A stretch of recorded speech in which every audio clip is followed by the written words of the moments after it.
বন্যায় ক্ষতিগ্রস্তদের সাহায্যের দাবিতে সোমবার জাতীয় কংগ্রেস দলের গোমতী জেলা কমিটির উদ্যোগে মহকুমা শাসকের কাছে এক ডেপুটেশনে মিলিত হয়।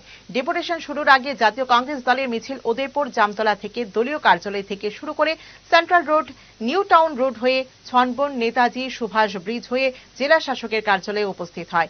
সেখানে মহকুমা শাসকের অনুপস্থিতিতে অতিরিক্ত মহকুমা শাসক সুব্রত দাসের কাছে গত বন্যায় ক্ষতিগ্রস্তদের সাহায্যের দাবি জানিয়ে গোমতী জেলা কংগ্রেস দলের সভাপতি টিটন পালের নেতৃত্বে 7 জনের এক প্রতিনিধি দল দাবি সনদ তুলে দেন।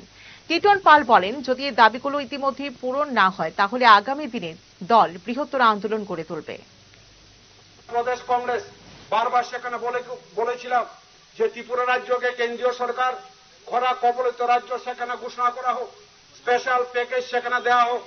কারণ তারা চিৎকার করে বলেন এই রাজ্যে যে সরকার আছে ডাবল ইঞ্জিনের সরকার, এ রাজ্যে বিজেপি সরকার, দিল্লিতেও ভারতীয় জনতা পার্টির সরকার। এই ডাবল ইঞ্জিনের সরকারের শাসনে এ রাজ্যের মানুষ কেন্দ্রীয় সরকার থেকে আজ পর্যন্ত 1 টাকা সেখানে অনুদান পায়নি, 1 টাকা অনুদান পায়নি। রাজ্য সরকার 564 কোটি টাকা সেখানে বরাদ্দ করেছেন।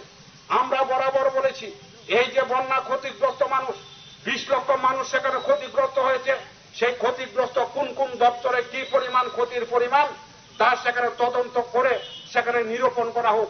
রাজ্য সরকার আজ পর্যন্ত সেখানে সেই তদন্তের সেখানে করে মূল ক্ষতিপূরণের স্ট্রাকচার রাজ্যের মানুষের কাছে সেখানে জানাতে পারেনি।